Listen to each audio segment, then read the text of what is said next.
Hi friends, ఈరోజు మా ఊరు సైడ్ మాత్రమే చేసి ఒక పూజ గురించి వీడియోలో మీతో షేర్ చేసుకోబోతున్నాను. ఇది మాఘమాసంలో వచ్చి ఏదైనా ఒక శుక్రవారం నాడు చేయొచ్చు. నేనైతే మొదటి శుక్రవారమే చేసేసాను. రెండో శుక్రవారం నాకు కుదరదు. 3-4 శుక్రవారాల్లో పెళ్ళికి ఊరు వెళ్ళిపోతాను కదా అని చెప్పి మొదటి శుక్రవారమే చేసేసాను. అలాగే ఇప్పుడు నేను మీకు ఈ చిన్న పీటలు చూపిస్తున్నాను కదా, వాడిపిల్లిలో తీసుకున్నాను. ఈ లక్ష్మీదేవి విగ్రహం, ఆవు, దూడ, తులసికోట పెడదామని చెప్పి తీసుకున్నానండి. అవే చూపించాను. తర్వాత దేవుడి గదిలో ఒక మూల తడిగొట్టు పెట్టేసుకుని ముగ్గు వేసి పీట మీద గౌరీదేవిని, అలాగే వినాయకుడిని, లక్ష్మీదేవిని, పసుపు వినాయకుని కూడా చేసుకుని పెట్టుకోవాలి. పూజకి అయితే నేను అన్ని ఈ విధంగా సర్దుకున్నాను. అలాగే ఈ పూజలో ఏంటంటే 365 ఒత్తి అయితే వెలిగించుకోవాలండి. అలాగే రేగిపళ్ళు, చెరుకు ముక్క అన్నీ కూడా కంపల్సరీ పెట్టుకోవాలి. పరవాన్నం వండి పెట్టుకోవాలి. యాక్చువల్గా ఈ పూజ అంతా కూడా మాకు ఎండ తగిలే ప్లేస్ అంటే తులసికోట వద్ద కానీ ఏదైనా ఎండ ఎక్కడికి వస్తుందో అక్కడైతే చేస్తూ ఉంటారు ఊర్లో. కానీ మాకైతే ఎండ అయితే ఎక్కడా రాదండి. ఒకవేళ ఎండ కావాలి అంటే టెర్రస్ మీదకి వెళ్ళిపోవాల్సిందే. రథసప్తమికి అలాగే టెర్రస్ మీద చేసుకుంటూ ఉంటాము.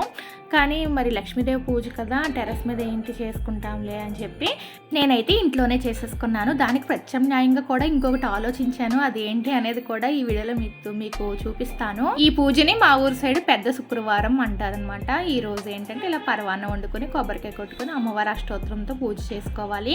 అలాగే సూర్యనారాయణమూర్తి ఫోటో కూడా పెట్టుకుంటూ ఉంటారండి బయట చేసుకునే వాళ్ళైతే. ఇంకా నేను ఇంట్లోనే చేసుకున్నాను కదా. అలాగే 365 ఒత్తి ఎందుకు వెలిగిస్తారు అంటే, మనం సంవత్సరంలో చేసే శుక్రవారంలో ఏదైనా ఒక శుక్రవారం దీపం వెలిగించుకోవడానికి కుదరకపోయినా ఇంకా ఇబ్బంది ఏమి ఉండదు, ఇలా 365 ఒత్తి వెలిగించుకుంటే అని చెప్పి ఆ విధంగా 365 ఒత్తి అయితే వెలిగిస్తూ ఉంటారు.